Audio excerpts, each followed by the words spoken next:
Bienvenue dans Divulgation avec le docteur Stephen Greer. Dans cet épisode, nous parlerons des programmes secrets à accès spécial. Dr Greer, bienvenue. C'est un plaisir d'être là, merci. Dr Greer, quels sont les programmes secrets à accès spécial? C'est déroutant pour beaucoup de gens, y compris pour certains hauts fonctionnaires du gouvernement que j'ai informés. Les projets à accès spécial sont simplement ceux pour lesquels l'accès doit être autorisé. Il y a l'autorisation pour le secret confidentiel ou le top secret, mais ce qui compte, c'est ce à quoi on est autorisé pour un projet accès spécial. Les programmes qui sont secrets sont populairement appelés noirs. Ils ne sont pas déclarés ni enregistrés. Ils sont hermétiquement fermés à toute personne qui n'y travaille pas. Pour vous donner un exemple, un de mes conseillers militaires a participé à un projet secret à accès spécial. Appelons-les PSAS, pour faire court, pour ne pas avoir à prononcer le terme en entier. Oui. Voilà comment ça s'est passé. Il s'agissait d'un projet de 2 ou 3 milliards de dollars non déclarés, de l'argent noir. C'était un amiral qui le dirigeait. Il a été emmené dans une ICS souterraine, une installation de communication d'information sécurisée, où tout le monde a déposé ses armes et ses appareils électroniques. Ils sont allés au sous-sol, et l'agent de sécurité était le seul à avoir une arme. Il a sorti le chargeur, il a sorti une balle. Et il a dit, cette balle a votre nom dessus, si vous parlez de ce projet à qui que ce soit, y compris à votre commandant. Ce projet n'existe pas, sauf pour les personnes dans cette pièce. C'est comme ça que ça fonctionne. C'est ainsi qu'ils sont structurés et qu'ils maintiennent un secret très, très strict. Maintenant, c'est bien plus qu'un simple programme top secret. Les projets d'accès spécial non reconnus, dont j'ai entendu parler au début des années 90, sont vraiment représentatifs de la façon dont on structure les programmes des entreprises et des gouvernements qui traitent d'un certain nombre de questions. Mais les joyaux de la couronne de tous les PSAS sont l'intelligence extraterrestre, les ovnis, les technologies associées, les systèmes d'énergie, les systèmes de propulsion. Waouh! Serait-ce assimilable à ce qui se passe lorsque vous entendez ces grands chiffres, comme 4 ou 10 000 milliards de dollars manquants dans le budget? Je me souviens que Donald Rumsfeld a dû répondre à cela une fois. La réalité, c'est que nous estimons aujourd'hui que ce sont entre 8 et 20 milliers de milliards de dollars qui ont été consacrés à ces opérations, sur de très nombreuses décennies. Et une grande partie de cette somme provient, bien sûr, de sources de financement très créatives. Nous pouvons parler, mais c'est la structure de ces opérations qui est importante. La plupart des gens ne comprennent pas l'architecture du secret. Par exemple, j'ai briefé une fois un amiral qui ne connaissait pas les PSAS, mais on lui avait refusé l'accès aux PSAS traitant de la question des ovnis et des extraterrestres. Quand je lui ai donné un document sur lequel figuraient les noms de code et les numéros de projet, il a enquêté et on lui a dit qu'il n'avait pas besoin de savoir. Il dirigeait les renseignements pour les chefs d'état-major interarmés. Mais on y reviendra. Donc, je pense que le public et les médias aggravent la situation en agissant comme dans la leçon d'instruction civique que nous apprenons au lycée. Il y a le président, le Congrès et la Cour suprême. D'accord. Le commandant-chef est le président et il a un accès illimité à toute chose. C'est vrai pour la plupart des questions. Ce n'est pas vrai sur la question des ovnis et des extraterrestres, et ce depuis environ 1956 jusqu'en 1959, lorsqu'Eisenhower, le président, a perdu le contrôle de ces opérations. C'est à ce moment-là que ce programme super top secret a débuté et a laissé hors circuit le président et de nombreux hauts fonctionnaires du gouvernement qui auraient dû le savoir. Waouh! Prenons un autre exemple. Certains directeurs de la CIA étaient au courant ou briefés sur ces projets. Au courant signifie briefer. Par exemple, George Bush l'était. Le directeur de la CIA que j'ai briefé, vous le savez, ne l'était pas, parce qu'il ne se fiait pas à ces informations et qu'il n'était pas placé assez haut dans le système. C'est comme ça que ça marche. J'ai été entraîné dans ce monde par des gens qui étaient dans ces projets vers 1992-1993. Donc, si ces PSAS ne tombent pas sous la surveillance régulière du gouvernement, alors qui contrôle ces projets budgétaires non déclarés? Ces projets sont supervisés par un comité. Vous avez sûrement entendu parler du comité MJ12 à l'époque de Truman. Il y a eu un certain nombre de divisions de ce comité au cours des 70 dernières années. Actuellement, la plus connue est la MAJ-IC, la Commission majoritaire des renseignements. C'est une entité qui travaille avec un grand nombre de sociétés et d'autres personnes. C'est une multinationale. D'autre part, ce ne sont pas uniquement des programmes du gouvernement américain. Allez voir le globe terrestre depuis l'espace. Il n'y a pas de frontières dessinées dessus, en Russie, en Chine ou aux États-Unis. Le groupe qui gère ces programmes est vraiment une multinationale. Il transcende les frontières internationales. Les gens pensent international, ONU, département d'État. Mais en réalité, il s'agit plutôt d'un projet sub-rosa. Ils ont une représentation et des opérations. Il s'agit de la plupart des pays dans le monde qui sont assez avancés technologiquement et financièrement pour être considérés comme importants. Quand j'ai rencontré le chef de cabinet du sénateur John Warner, nous savions qu'il était membre de ce comité avec le président George Bush et le directeur de la CIA sous son administration. Il m'a dit « Qu'est-ce qui vous fait penser que le sénateur ne fait pas partie de tout cela, tout simplement, et qu'il n'est pas au courant ?» J'ai dit « Je sais qu'il l'est, mais il faut qu'il soit du bon côté de l'histoire parce que c'est une entreprise criminelle. C'est anticonstitutionnel, c'est illégal. Et nous pouvons le prouver. Si quelqu'un veut contester cela, portons l'affaire devant les tribunaux et citons à comparaître les personnes que j'ai briefées à des postes de haut niveau, qui auraient absolument dû être au courant de ces projets et qui ne le sont pas. C'est un écroulement complet de la Constitution. Mais il y a une nuance très spécifique dans ce domaine particulier, et elle est spécifique aux projets secrets et accès spéciaux. Les personnes qui les contrôlent réellement ne sont pas seulement ceux que nous appelons les représentants du gouvernement. Ils sont dans le gouvernement. Ils sont dans l'entreprise, dans la finance. Ils sont dans divers milieux. Et ils travaillent ensemble pour maintenir le statu quo sur la façon dont le monde fonctionne. Et voici pourquoi.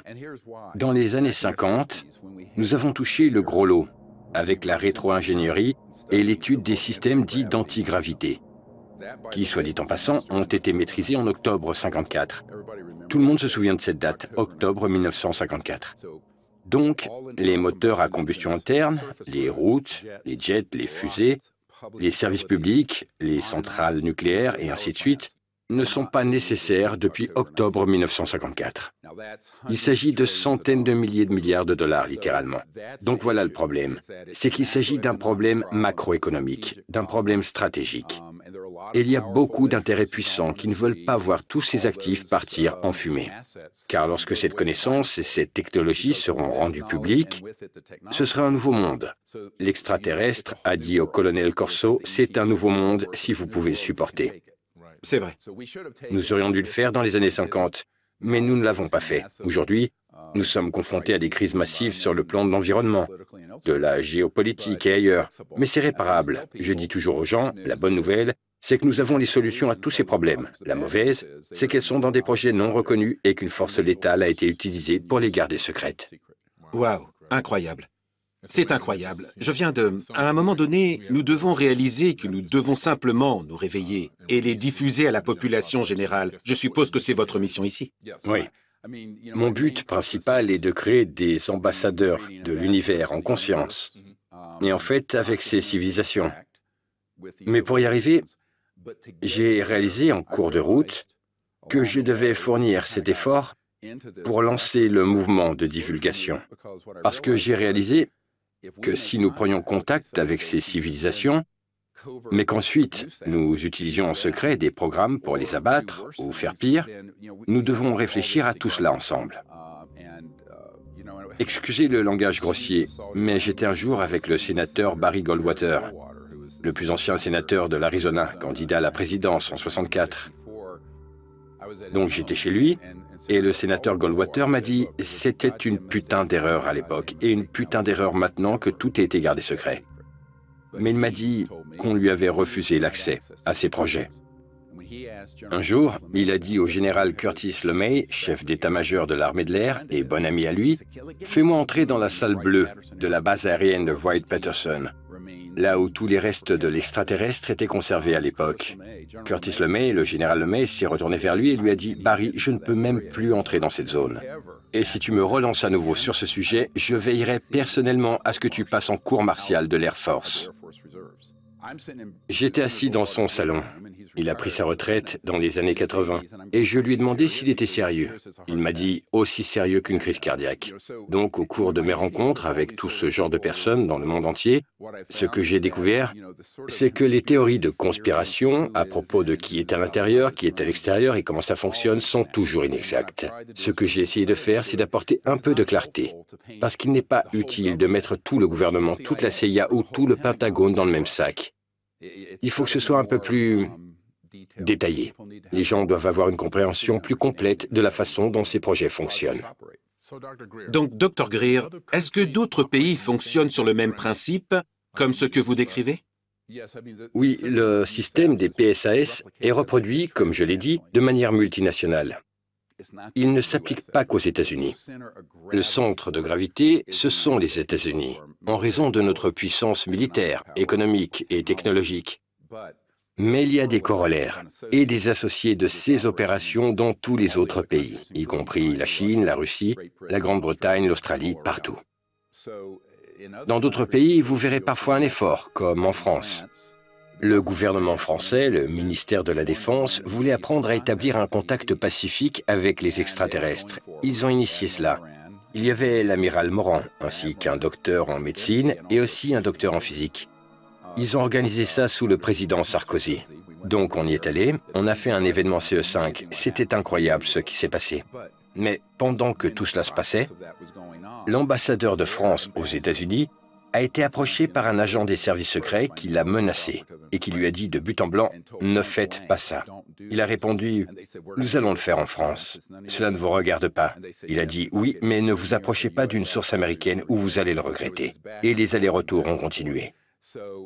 Donc, même si cela venait d'un amiral de haut rang du ministère français de la Défense, il n'était pas au courant des opérations non reconnues, même pas dans son propre pays. C'est donc l'un des problèmes. Il se passe la même chose en Amérique. Les généraux et les amiraux que j'ai rencontrés sont ceux qui ont fait une demande à travers les canaux officiels et à qui on a dit en gros qu'on ne leur dirait rien, ou on leur a directement menti. D'accord. Et la plupart d'entre eux savent qu'on leur ment. Je vois. Donc, ils n'ont pas été complètement informés, et pour dire... Ils n'ont pas été briefés du tout, pas du tout, oubliez ça. Oui, c'est ça. On leur a même pas montré où se trouvaient les toilettes. Incroyable. Dans ces PSAS. Et donc, les autres pays sont essentiellement... Ils sont parfois en collusion ou ils opèrent tous individuellement? Non, ils coopèrent tous sur cette question. Curieusement, au début, il y avait un... Ils avaient mis ma ligne sur écoute. À l'époque, on avait des lignes fixes. Vous vous en souvenez? Oh oui. J'ai décroché mon téléphone et ils ont fait une erreur. Ils ont laissé ouverte la liaison au satellite et je pouvais entendre la salle de contrôle. J'écoutais pendant 1 minute et j'ai entendu tout le monde parler. C'était comme être connecté aux Nations Unies. Et finalement, j'ai dit « Qui est-ce » Et une femme a répondu, avec un fort accent étranger. Je ne pourrais pas dire d'où elle était, peut-être du Moyen-Orient. Elle a donc dit « Oh mon Dieu, c'est Monsieur Greer ». J'étais très en colère. J'ai dit « Oui, c'est le docteur Greer pour vous ». J'étais irrité à ce moment-là parce que je n'aimais pas être surveillé de cette façon. Oui. C'est comme Carl Wolf, notre témoin de divulgation. Il était à la base aérienne de Langley lorsqu'ils ont téléchargé les images numériques de la Lune en 1968. Il les a toutes vues. Il y avait de vieilles structures et des structures plus récentes qui étaient déjà là avant que nous atterrissions. Quand il a vu ça, il savait qu'il n'était pas censé le voir, c'était top secret. Mais il a dit que l'installation américaine était littéralement comme l'ONU. Il y avait des gens de Chine, c'était dans les années 60, de Russie et d'autres pays.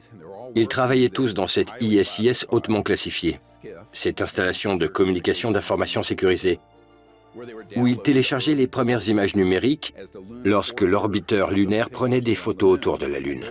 Et ces images ont été filtrées avant d'être envoyées aux responsables de la NASA. Le problème est de savoir comment cela s'est développé. Ça s'est développé dans les années 50 et 60. Incroyable. Oui. Absolument incroyable. Pouvez-vous nous développer un peu plus ce sujet? Car je pense que beaucoup de gens veulent mieux comprendre comment tout cela fonctionne. Bien sûr, je pense que vous pouvez l'imaginer de cette façon. C'est une opération très secrète, non reconnue, qui a des cellules et des associés dans divers pays, dans d'autres pays, dans des sociétés, des services de renseignement et des gouvernements. Mais, encore une fois, tout comme en Amérique, il n'est pas nécessaire de l'avis du comité qui dirige cette opération que tous les présidents ou tous les sénateurs ou ceux qui supervisent sachent ou soient pleinement informés de ce qui s'y passe. C'est géré partout de la même manière. Vous prenez ça et vous le reproduisez dans le monde entier. Simplement, ce ne sont pas tous les pays. Par exemple, il y a des pays en voie de développement où il n'y aurait pas une grande présence. Mais il y en a d'autres, comme le Brésil par exemple, où il existe une très grande installation attachée à cela. Je pense que ces opérations, qui sont dans différents endroits, sont coordonnées par un groupe international. Et ce groupe est mondial. Mais encore une fois, le centre de gravité se trouve aux États-Unis. Donc, il y aurait des éléments de ce fonctionnement même en Chine ou en Russie. Mais ce n'est pas là que se trouve le centre de contrôle. Ils y sont représentés, mais là où se trouve la grande puissance de la technologie, la rétro-ingénierie qui s'est révélée vraiment cruciale, c'est aux États-Unis.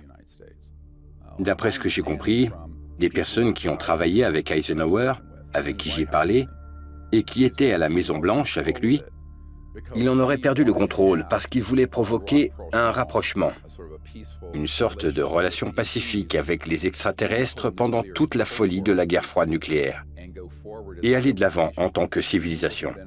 Les personnes qui profitent largement de la conjoncture du système du pétrodollar, du système pétrolier et des armes, le complexe militaro-industriel comme l'appelait Eisenhower, ne voulaient pas que cela arrive. Donc tout cela a évolué. Et maintenant, 70 ans après, ou plus de 60 ans après, tout cela est devenu totalement hors contrôle. Et c'est pourquoi Eisenhower a fait ce fameux discours lorsqu'il a quitté son poste en 1961. Dans les officines du gouvernement, nous devons nous prémunir contre l'acquisition d'une influence injustifiée, qu'elle soit recherchée ou non, par le complexe militaro-industriel. Ce genre de secret extrême dont on parlait pourrait être une menace pour la démocratie et notre mode de vie. Rappelez-vous que c'est un républicain, un général 5 étoiles, un héros de la Seconde Guerre mondiale. Et je me souviens aussi du sénateur Inouye, qui a dit qu'il existe un gouvernement secret avec sa propre armée de l'air, sa propre marine, son propre mécanisme de financement, qui est hors la loi et au-dessus de la loi elle-même. Je paraphrase, mais vous verrez, c'est presque exactement ça, et il avait raison. Ça ressemble beaucoup au discours de JFK sur les sociétés secrètes. Oui. Oui. Oui, il y a donc beaucoup d'intérêt pour ces programmes et la représentation d'autres programmes, disons secrets, non gouvernementaux, y compris d'entreprises. Il y a une très grande représentation dans ce domaine de certains éléments de la finance et de la banque, ainsi que de la technologie. Prenez l'industrie aérospatiale. Vous savez, Boeing a des jets avec lesquels vous voyagez, mais ils ont aussi une division de recherche en ingénierie cachée, Lockheed Skunk Works, même chose. Il y a les choses que vous connaissez, comme le vieil avion espion U-2 et les jets, et puis les technologies secrètes. Ce sont des hybrides. À vrai dire, ce sont des genres d'hybrides entre les intérêts gouvernementaux, corporatifs et privés. Et curieusement, si vous vous en approchez, comme un enquêteur, disons, vous l'abordez d'un point de vue gouvernemental, et une entreprise vous dira « ceci est une propriété privée ». Oui, exactement. Si vous l'abordez d'un point de vue privé, sous cet angle, c'est un projet top secret, un projet auquel vous n'avez pas accès. Il est donc en quelque sorte hermétiquement isolé, comme un silo, des autres opérations. De temps en temps, je vois quelqu'un. C'est récent. C'est un homme qui était dans le bureau de gestion de la technologie du sous-sol du Pentagone, de 2002 à 2012, et qui avait une autorisation de base pour 16 de ses projets secrets à accès spécial. Cet homme m'a donc fourni une énorme quantité de renseignements et d'informations sur des opérations plus actuelles que j'ai maintenant. Dr Greer, de nombreux témoins se sont présentés pour vous parler, et il y a un témoin particulier que vous appelez GA. Pouvez-vous nous en parler? Oui, cet homme m'a approché, j'y ai fait référence il y a un instant. Il était au bureau de gestion de la technologie, en possession de certaines des informations les plus étonnantes que nous ayons reçues. Je l'ai rencontré personnellement et il m'a écrit et envoyé ses badges, preuve de qui il était et de où il travaillait. Curieusement, c'était un homme à la retraite, qui avait fait carrière dans l'armée. Il n'avait jamais entendu parler d'un projet secret à accès spécial. Puis, il a été recruté dans le civil, et lorsqu'il a été recruté, il a été informé de ces projets parce qu'il faisait partie de la division des enquêtes criminelles. et qu'il devait enquêter sur une violation de la sécurité. C'était à propos d'un général 3 étoiles qui avait emmené une petite amie non autorisée dans une ICIS près de Fort Steele, à Lawton, Oklahoma. Il y avait une base souterraine là-bas, ce qu'on appelle une installation DUMB, une base militaire souterraine profonde, où ils étudiaient les mécanismes de camouflage d'un engin extraterrestre. La petite amie en question était cadre chez Booz Allen Hamilton et voulait obtenir le contrat pour faire avancer cette recherche, mais n'était pas autorisée à ce niveau. Le général a donc fait entrer sa petite amie et c'est devenu un énorme problème, parce que, profitant de son ascendant, elle l'a en quelque sorte convaincu de l'emmener avec elle pour que sa société puisse avoir un avantage sur le contrat et faire une offre. Ce qui s'est passé au cours de son enquête, c'est qu'il a dû faire des recherches dans un tas d'endroits différents. Et il a fini par obtenir une autorisation de base, comme il l'appelle, avec accès à 16 de ses projets d'action spéciaux non reconnus. Cela l'a conduit à d'autres installations. Par exemple, un vaisseau a été abattu par nos systèmes d'alarme électronique à l'extérieur de Séoul, dans les montagnes de Corée. Ce vaisseau était si énorme qu'ils ont dû creuser un énorme trou dans une montagne pour créer sa propre ICIS. Et elle est toujours là, avec ce vaisseau à l'intérieur. Ensuite, probablement la chose la plus troublante qu'il m'ait racontée, et c'est quelque chose que je savais déjà, mais il m'en a donné plus de détails, il m'a donc raconté que lorsqu'il était sur le théâtre des opérations pendant la guerre d'Irak, il y avait un système satellitaire qu'il pouvait activer et qui ciblait essentiellement un volume d'espace aérien juste au-dessus de l'Irak. Il faisait sortir tous les hélicoptères et tous les avions alliés de la zone et il mettait le système en marche. Et là, tous les avions et les hélicoptères de Saddam Hussein s'écrasaient au sol, complètement neutralisés. C'était lorsque nous sommes entrés en guerre avec l'Irak au début des années 2000. Plus récemment, avant de quitter ce commandement, il était au Marshall Space Flight Center, à Huntsville, en Alabama, où se trouvait une autre génération importante de ces appareils.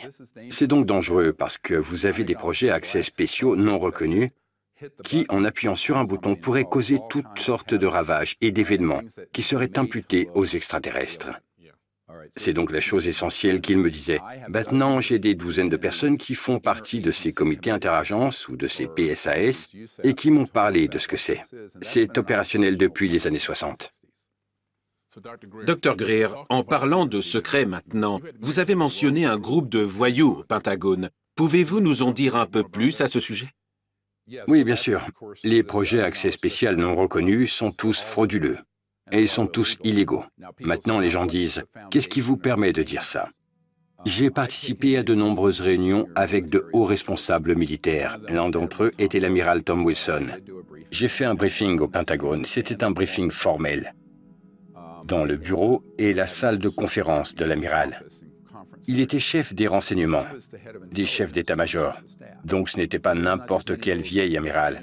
C'était quelqu'un qui aurait été le chef des renseignements et qui aurait organisé des briefings sur les renseignements pour les chefs d'état-major du Pentagone. Il a reçu de notre part un document de briefing. L'un des documents, le premier de la pile, était un document du Bureau national de reconnaissance qui n'était pas déclassifié. Mais j'en avais obtenu une copie. Il énumérait les noms et les numéros de code de tous les projets. Sur cette liste, il a pensé en reconnaître un et il les a contactés. Puis il a contacté certains bureaux du Pentagone. Et en gros, ce qu'on lui a dit, c'est qu'il n'avait pas besoin de savoir et qu'il n'allait rien lui dire. Il a persisté, il a été menacé d'être rétrogradé, une étoile en moins sur son revers. Mais l'amiral était vraiment déterminé. À la fin, je lui ai dit, « Nous avons vraiment besoin de votre aide. » Oui. C'est là qu'il m'a demandé si quelqu'un d'autre s'était heurté à ce mur de secret, si quelqu'un avait été menacé comme il l'avait été, et je lui ai dit le directeur de la CIA, le président, le secrétaire à la Défense. Il était stupéfait. Gordon Cooper était un astronaute célèbre qui avait fait atterrir l'un de ses engins à Edwards en 1956. Il avait obtenu des séquences filmées de son équipage et les avait ramenées dans l'avion d'un général. Il a été interrogé par le secrétaire à la Défense, Cohen. Comment je sais ça? Parce que Gordon Cooper et moi avons assisté ensemble à un groupe de réflexion. Il m'a pris à part et il m'a dit, « Écoutez, le secrétaire à la Défense m'a demandé de lui donner tous les renseignements concrets, chaque petit détail granulaire sur cet événement, afin qu'il puisse en être sûr. » Et donc, il l'a fait. Et le secrétaire à la Défense, Cohen, lui a répondu « La vidéo a disparu. Je n'y ai pas accès, c'est dans un projet auquel je n'ai pas accès. » Il était secrétaire à la Défense. Donc j'ai dit ça à l'amiral Wilson. Et là, il me dit « Oh mon Dieu, qu'est-ce que je peux faire ?» Je lui ai même demandé de nous aider. Et il a dit « Je ne peux pas. » Puis il a ajouté « Ce que j'ai appris depuis que j'ai reçu ces premières informations de votre part, c'est que la meilleure chose que je connaisse est le bombardier B-2. Ces projets à accès spéciaux non reconnus ont des caractéristiques qui nous dépassent. » Il a fait comme ça. Il a dit « Je suis neutralisé, je sais tes matchs. » Et c'est ce qui s'est passé. Vous multipliez cela par des douzaines et des douzaines de fois où j'ai participé à ce genre de réunion. J'ai rencontré il y a des années le général Odom, le directeur de l'Agence de sécurité nationale. Son bras droit m'a décrit quelque chose d'appelé DDT. Tout le monde pense aux pesticides, bien sûr. Non, un DDT est une manœuvre où on met en place un leurre, puis on distrait le public, puis on détruit les preuves. Il m'a dit, on exécute des DDT tout le temps à ce sujet. Waouh! Donc presque tout ce qui existe dans l'espace public au sujet des ovnis est un DDT. Donc, avec tout ce qui se passe, que pouvons-nous en tirer? Comment cette négativité qu'ils diffusent, ou ces DDT, ou cette désinformation nous affecte-t-il? Et comment cela peut-il nous rendre meilleurs? Que pouvons-nous apprendre de tout cela? Eh bien, ces opérations ont deux objectifs. C'est en quelque sorte la clé du contre-espionnage et de la désinformation. Autrement dit, ils veulent faire deux choses, et c'est ce qu'ils font d'ailleurs. Ils veulent diffuser suffisamment d'informations qu'elles semblent plausibles d'un côté, puis de l'autre, les entourer d'une quantité incroyable de fausses informations ou de faux récits. Mais bien sûr, quand ils ont commencé à divulguer des informations, comme par exemple le Tic-Tac, il s'est avéré que c'était l'un des objets de Lockheed Skunk Works, pas un extraterrestre. Nous savons comment ils sont conçus, basés sur des objets extraterrestres. Mais ça a été publié. Et bien sûr, parce qu'ils font partie de la communauté des renseignements, les médias l'ont couvert. Le projet de divulgation a des preuves décisives, bien plus extraordinaires que ça. Mais ils ne couvriront pas ce que nous faisons, parce que nous allons dire « Oui, celui-là est extraterrestre. Oui, celui-là vient de Lockheed Skunk Works. » Et si ça se révèle, c'est la fin du pétrole. C'est la fin du pétrodollar. C'est énorme. Donc, ils éliminent toute personne qui pourrait... Franchement, s'ils disent la vérité, ils ne seront pas dans les médias grand public. Ce qui se passe réellement, c'est que la communauté des renseignements ouvrira les portes pour laisser sortir certaines informations, mais y attachera ensuite le discours. Et le discours, ce sera « c'est une menace pour la sécurité nationale » ou « ils envahissent nos destroyers » ou que sais-je encore. La raison de ce plan à long terme, c'est un plan stratégique de défense d'il y a 70 ans que les gens de mon équipe ont vécu. C'est ce que Werner von Braun a dit à Carol Rosin avant de mourir. Il a dit qu'il jouerait cette dernière carte, prétextant une menace extraterrestre pour essayer d'unir le monde à l'échelle militaire, animant le conflit plutôt que la paix. Maintenant, nous avons prédit cela dans les années 90. Aujourd'hui, on le voit se dérouler sous nos yeux, dans les médias. Donc, je pense que ces opérations DDT se produisent tout le temps. La plupart des gens qui vont donner des informations aux médias ont une vision approximative de la réalité, ou sont des agents qui ont été payés pour dire « nous ne savons pas ce que c'est ».